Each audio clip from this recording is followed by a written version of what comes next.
جسے علم عطا فرماتا ہے اللہ تبارک و تعالیٰ اسے پھر دنیا جہان کی ہر شے عطا فرماتا ہے. انہیں اللہ تعالیٰ غیرت بھی دے گا، اونچی دے گا، حیا بھی دے گا، اونچا دے گا. ہر شے جو بھی عطا فرمائے گا وہ اونچے درجوں میں عطا فرمائے گا. علم آتا ہے جہاں وہاں خودداری آتی ہے، علم آتا ہے جہاں وہاں غیرت آتی ہے، علم آتا ہے جہاں وہاں حمیت آتی ہے. علم جو ہے وہ ہمیشہ حق کو ہوتا ہے. آقا علیہ السلام سے وراثت اکیلے علم کی نہیں ملی، آقا علیہ السلام سے وراثت یہ خودداری کی بھی ملی ہے. دین حق کے معاملے میں کبھی کسی سے دبنا نہیں ہے. ہم نے مجاہدین کے مزارات کی طرف سفر نہیں کیا اور یہی وجہ کہ ہمارے دلوں سے غیرت مرتی گئی. ہمارے علماء حقہ نے جن کے متعلق اللہ تعالیٰ نے قرآن کریم میں ارشاد فرمایا والذین اوتوا العلم درجات، میں جنہیں علم دیا گیا ہے ان کے درجے اونچے کیے گئے ہیں، مقامات رفیعہ انہیں عطا فرمائے گئے ہیں اللہ تبارک و تعالیٰ کی طرف سے. ایک بغداد کے بہت بڑے فقیہ و مجتہد تھے امام ابو صوم رحمہ اللہ. ان کی ایک خاتون آتی ہے، بڑے بڑے محدثین بیٹھے ہوئے تھے جن کو لاکھوں کی تعداد میں احادیث مبارکہ یاد تھی. کسی کو 2 لاکھ، کسی کو 4 لاکھ، کسی کو 6 لاکھ تک حدیثیں زبانی یاد تھی. تو ایک خاتون آتی ہے مسئلہ دریافت کرنے کے لیے، تو جتنے بھی محدثین بیٹھے ہوئے تھے تو سارے چپ ہو گئے. انہوں نے کہا کہ ہمیں تو جتنا ذخیرہ احادیث یاد ہے، جتنا قرآن پاک کا مکمل قرآن پاک یاد ہے، یہ مسئلہ ہمارے سمجھ میں نہیں آ رہا. انہوں نے کہا کہ وہ امام بیٹھے ہوئے ہیں، امام مجتہد ہیں امام ابو صوم، آپ ان کے پاس چلے جائیں، ان سے پوچھ لیں. جب ان کے پاس جاتے ہیں وہ خاتون جاتی، جا کے ان سے پوچھتی ہے، بوڑھی اماں تھی، اس نے جا کے پوچھا کہ عورت جو ہے وہ ان ایام سے گزر رہی ہے جن ایام میں نماز پڑھنا منع ہے، تو ایک عورت کی وفات ہو گئی ہے، کیا ایسی حالت میں عورت کو غسل دے سکتی ہے؟ جب اس نے جا کر کے یہ پوچھا تو انہوں نے فرمایا کہ ہاں دے سکتی ہے. وہ جب بوڑھی اماں وہاں سے روانہ ہونے لگی نا تو وہ جتنے بھی محدثین بیٹھے ہوئے تھے وہ سارے انتظار میں تھے کہ کیا جواب لاتی ہے تھا کہ ہم بھی پوچھیں گے اسے. انہوں نے پوچھا کہ ہاں جی بالکل دے سکتی ہے، انہوں نے مجھے فرمایا کہ غسل دے سکتی ہے. انہوں نے کہا اماں یہ بھی تو پوچھتی نا ان سے، یہ قرآن میں ہے یہ حدیث میں ہے. وہ بوڑھی اماں دوبارہ جاتی ہیں، جا کے پوچھتی ہیں کہ حضرت آپ یہ تو فرمایا قرآن میں ہے یہ حدیث میں ہے. انہوں نے فرمایا کہ اماں یہ حدیث میں ہے. اماں روانہ ہوئی، اس نے آ کے ان کو بتایا. انہوں نے کہا یہ تو بڑی بڑی لاکھوں کی تعداد میں حدیثوں کے حافظ بیٹھے ہوئے ہیں، 6 لاکھ تک حدیث زبانی یاد رکھنے والے بندے یہاں بیٹھے ہوئے ہیں، کسی کے ذہن میں ایسی حدیث نہیں آ رہی. اللہ اکبر کبیرہ. انہوں نے اماں کو پھر کہا جا کے پوچھ کے آؤ، پوچھو کہ وہ حدیث ہے کہاں پہ، کون سا راوی ہے اس کا، کون سی حدیث ہے وہ. وہ اماں دوبارہ جاتی ہے، جا کے ان سے پوچھتی ہے کہ حضرت وہ حدیث تو ارشاد فرما دیں، وہ حدیث بیان فرما دیں کہ کون سی حدیث پاک ہے. انہوں نے کہا حدیث پاک بخاری میں ہے. وہ حدیث پاک یہ ہے کہ آقا صلی اللہ علیہ وسلم مسجد شریف میں تشریف فرما ہوتے تھے. آقا علیہ السلام بعض اوقات دل چاہتا کہ سر مبارکہ جو ہے اس کو دھو دیا جائے، تو آقا علیہ السلام مسجد نبی میں تشریف رکھتے، اپنا سر مبارکہ اپنے حجرے میں بڑھا دیتے.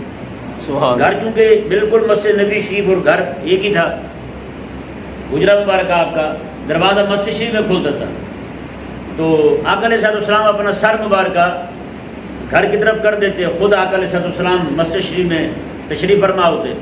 تو حضرت ام المؤمنین عائشہ صدیقہ رضی اللہ تعالی عنہ کریم آقا علیہ السلام کے سر مبارکہ کو دھو بھی دیا کرتی تھی اور آقا علیہ السلام کے سر مبارکہ میں کنگھی بھی کر دیا کرتی تاکہ یہ حدیث پاک ہے.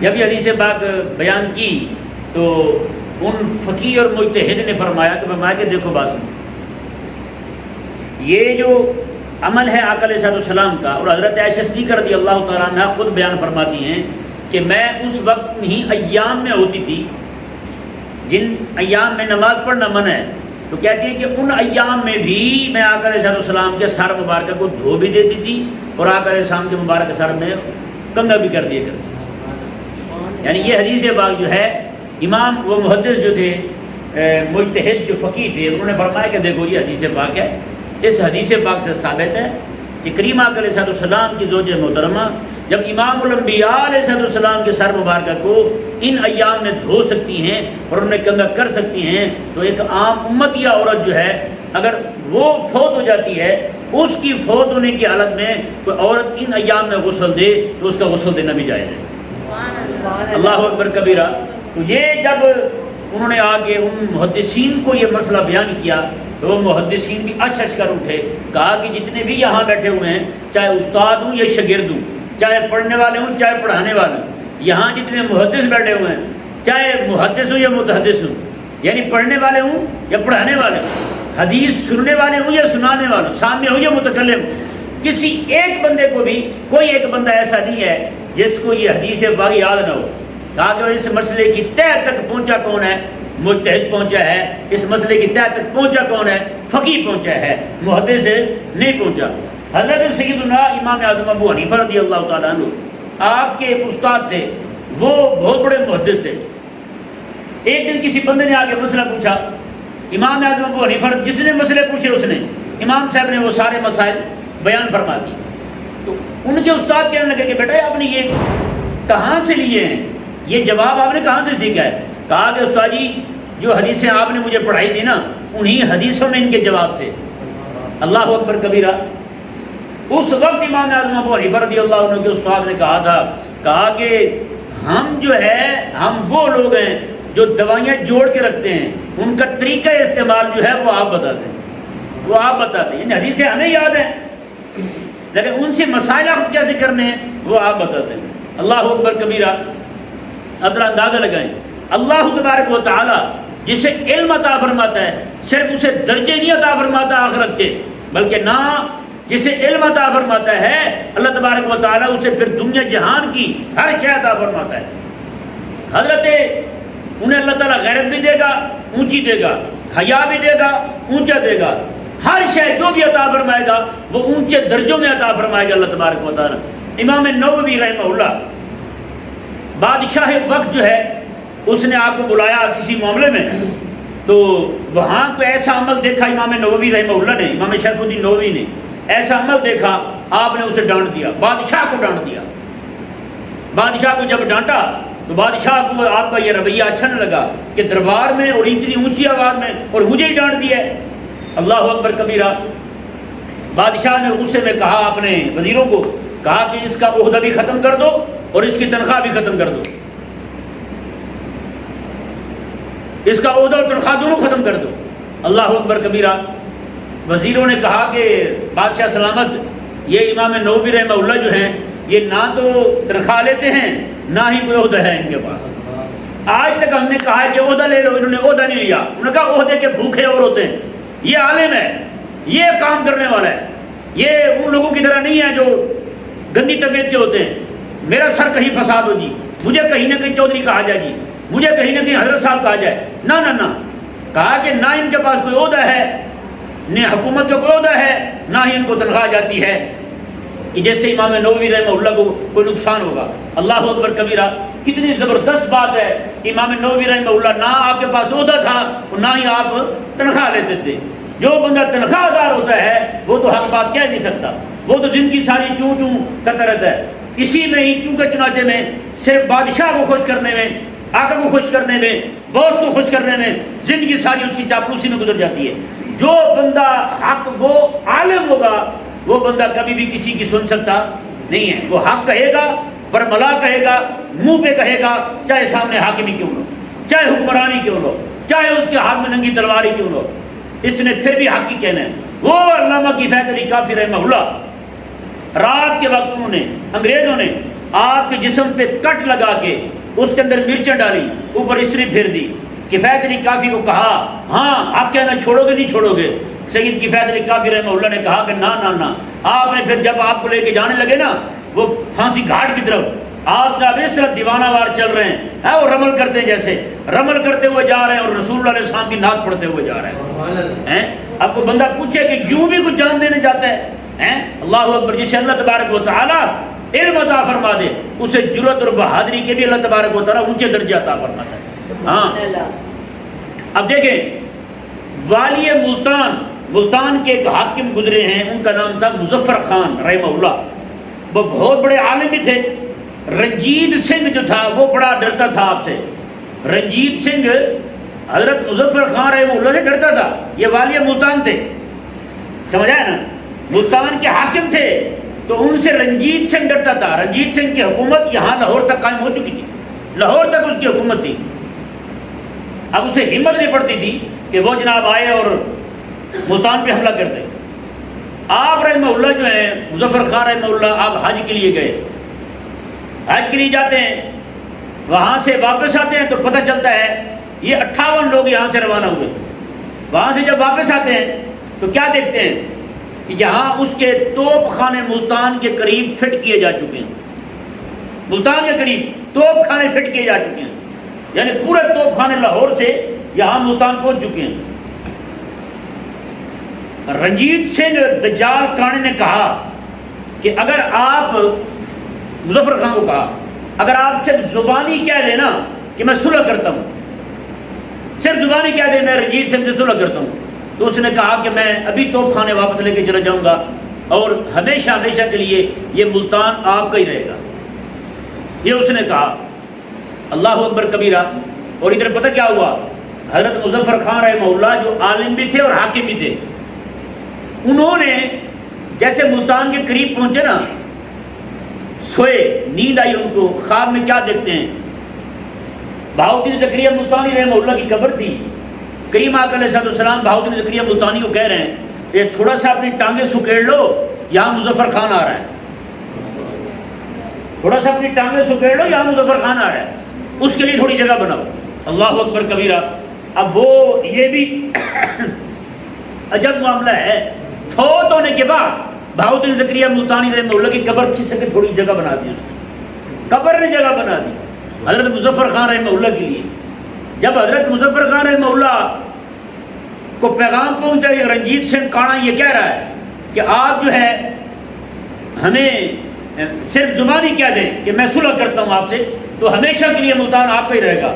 تو پتہ کیا کہا انہوں نے, کہا کہ میری جگہ جو ہے حضور خود بنا رہے ہیں بہاؤدین زکریا کے پاس, اور تو کہہ رہے تھے تیرے سے صلح کر لو. انہوں نے کہا منہ تو دیکھ اپنا, کہیں کا چوڑا نہیں ہوتا. تو انہوں نے کہا میں صلح نہیں کر سکتا, چاہے میری جان ایک نہیں ہے, کروڑوں جانیں کیوں نہ ساری چلی جائیں. اور ادھر یہ قرآن کا حافظ بھی تھا, قرآن کا عالم بھی تھا. اب ہوا کیا, مظفر خان رحمہ اللہ جو ہیں, انہوں نے مدینہ شریف جب گئے نا, آقا علیہ السلام کے دروازہ مبارکہ جو تھا اس کی چوکھٹ پر انہوں نے اپنی داڑھی کے ساتھ جھاڑو دیا تھا. حضور کی مزار شریف کی چوکھٹ پر جھاڑو دیا تھا.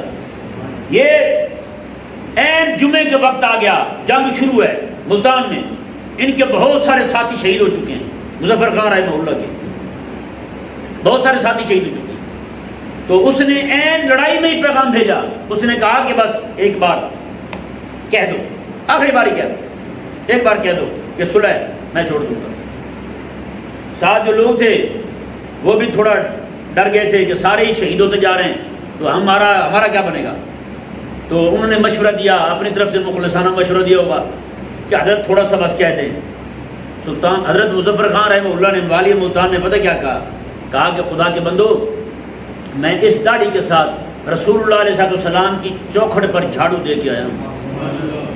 اب یہ داڑھی کسی سکھ کے سامنے, رب رسول کے دشمن کے سامنے یہ داڑھی جھک جائے, کہا کہ یہ گردن کاٹ سکتی ہے, یہ داڑھی نہیں جھک سکتی ہے. کہا کہ اگر میں اپنے آپ کو جھکاتا ہوں اس کے سامنے تو مطلب یہ ہوگا میری جو حضور علیہ السلام کے ساتھ محبت کا دعویٰ تھا وہ جھوٹا تھا. کہا نا, کہا کہ آج ہی تو زندگی ساری ہم نے دعویٰ کیا تھا رسول علیہ السلام کے ساتھ محبت کا, آج اس دعوے کی دلیل دینے کا وقت آ گیا ہے. ایسا کیسے ہو سکتا ہے کہ وہ دلیل دینے کا جب وقت آئے, مالک جب دلیل مانگے تو میں کہوں کہ نہیں جی میں پیچھے جا رہا ہوں. کہا کہ نا.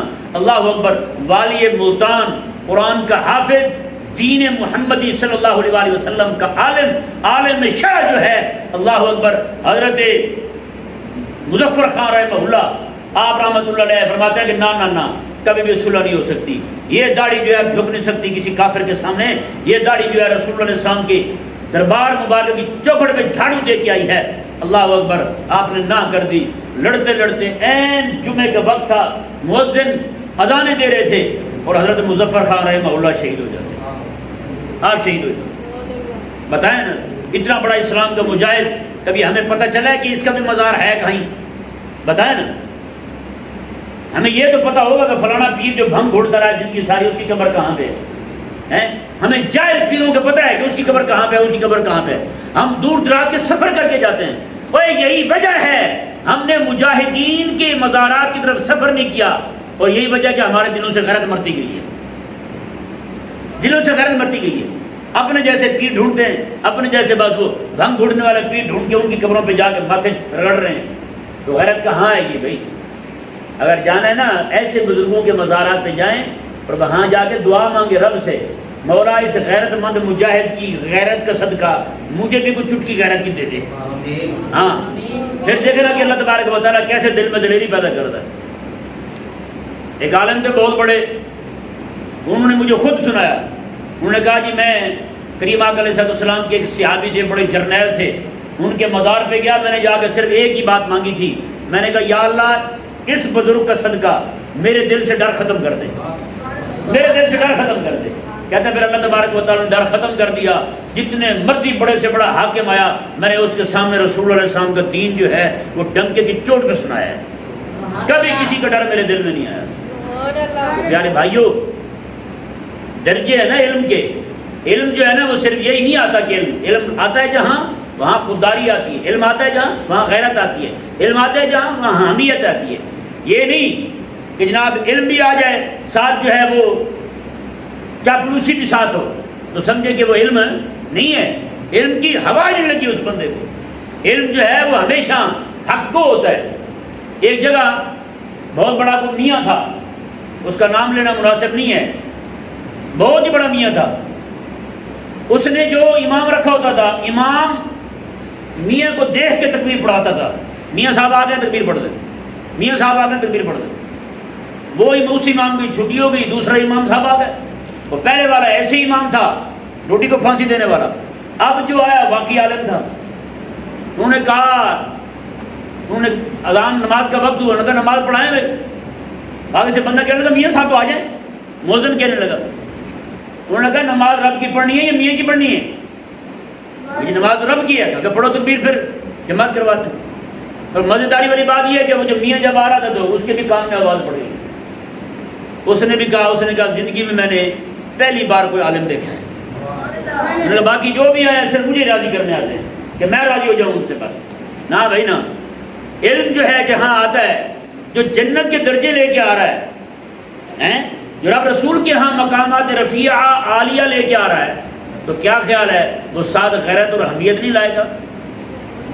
جیسے دیکھیں نا یہ فرنگی تعلیم ہے، یہ جیسے جیسے جہاں پہنچتی جاتی ہے یہ بندے کو خود غرض بناتی جاتی ہے۔ ہر بندے کو نوکری کی فکر ہے، اپنی پروموشن کی فکر ہے، اپنے پیسے کی فکر ہے یا نہیں؟ جتنا مرضی یہاں مسئلہ بن جائے، دین پہ حملے ہو جائے، جو مرضی ہو جائے، یہ طبقہ نکلتا ہے باہر، ہر ایک کو پتہ ہے بس آفس ہے، دفتر ہے، کام ہے، یہ ہے وہ ہے۔ مولوی کو کیا لگے بھائی، مولوی بیٹھے، مولوی یہ کرتے ہیں، مولوی ہوگا، اس طرح کی باتیں کرتے ہیں۔ خود غرض ٹولہ، یہ تعلیم جو ہے خود غرض بناتی ہے، خود دار بناتی ہے وہ تعلیم جو رب تبارک و تعالیٰ نے وہی فرمائی ہے، بس وہی تعلیم خود دار بناتی ہے۔ میرے آقا علیہ السلام یہاں دفتروں میں چلے جائیں، ایک ایک بندہ بک رہا ہے، ایک ایک بندہ، فائلیں بک رہی ہیں، افسر بک رہے ہیں، سارے بک رہے ہیں، نیچے سے لے کر اوپر تک سارے بک رہے ہیں، کسی کو کوئی خرید رہا ہے، کسی کو کوئی خرید رہا ہے۔ اللہ اکبر۔ واہی جب آئی میرے حبیب کریم علیہ السلام پہ، مکے کے کافروں نے آگے کہا کہ آپ کو حاکم بھی بناتے ہیں، جہاں کہیں کہ آپ رشتہ بھی کرتے ہیں، آپ سے دین بیان کرنا چھوڑ دیں۔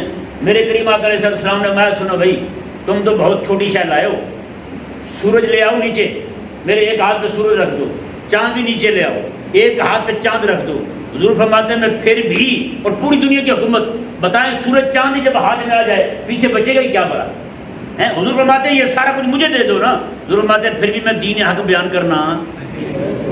یہ ہے وہ آقا علیہ السلام سے چلی آ رہی ہے خودداری جو حضور سے میراث میں ملی ہے۔ آقا علیہ السلام سے وراثت اکیلے علم کی نہیں ملی، آقا علیہ السلام سے وراثت یہ خودداری کی بھی ملی ہے۔ دین حق کے معاملے میں کبھی کسی سے دبنا نہیں ہے، کبھی کسی کے سامنے جھکنا نہیں ہے، دین حق بیان کرنا ہے، ایسے بیان کرنا ہے جیسے امام نووی نے بیان کیا ہے۔ حاکم وقت سامنے کھڑا ہوا ہے، نا یہ نہیں ہو سکتا، سکتا. انہوں نے کہا ان کی اس کا عہدہ ختم کر دو, نوکری ختم کر دو. یہاں لوگ نوکری کے ڈر سے تو یہی کرتے پھرتے ہیں. ہاں جی, نوکری کے ڈر سے سارے لگے پھرتے ہیں. صاحب کیا دے, رشوت لے لو, یار نوکری کا مسئلہ لے لو بس ہیں. وہ کہتے ہیں مسجد گرا دو, نوکری کا مسئلہ گرا دو. بھائی کیا ہوگا, قرآن پہ گولی مار دو, انہیں مار دو, یار کیا ہوگا. سید آتے ہیں گھر میں گھس جاؤ, ہمیں گھس جاؤ بھائی, نوکری کا مسئلہ ہے ابھی. ہاں بتائیں, یہ تعلیم بندے کو کیا کرتی ہے, غیرت سے خالی کرتے, شرم حیا قریب نہیں آنے دیتی. تو بھائی اگر بندہ چاہتا ہے میرے اندر غیرت آئے, شرم آئے, حیا آئے, تو پھر وہی شے ہی غیرت شرم حیا دلا سکتی ہے جو شے میرے حبیب کریم علیہ السلام نے عطا فرمائی. اللہ تبارک و تعالی جو کچھ کہا سنا اسے یاد رکھنے کی, عمل کرنے کی